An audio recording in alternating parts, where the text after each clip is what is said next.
dalawa.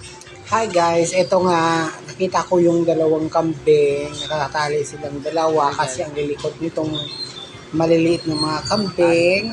Ayan, yan, nakatali silang dalawa. Bebe. Ayan, oo, yan mo. Dahil sa kalikutan nilang dalawa, ayan, tuloy na buhol-buhol yung tali nila. So, ayusin muna natin to mga guys. So, tutulungan natin siya. Wait lang. Baba ko lang ng cellphone. Yan. Tatanggalin natin yung tali. Tulungan natin sila. So, Yan.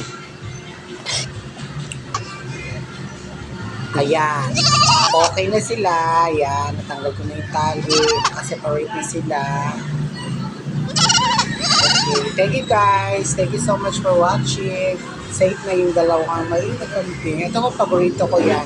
Pangalan pala ng dalawang yan, si Martes at saka si Mirasol. Ako lang nagpangalan sa kanila. Kita ko yan sila nung pinanganak yan sila ng dalawa. Ngayon malalaki na. Puro yan babae, guys. Dalawang babaeng kambing yan po. Ayan. Thank you. Watch and subscribe to my channel. Click the notification button so you can see my latest updates in my vlog.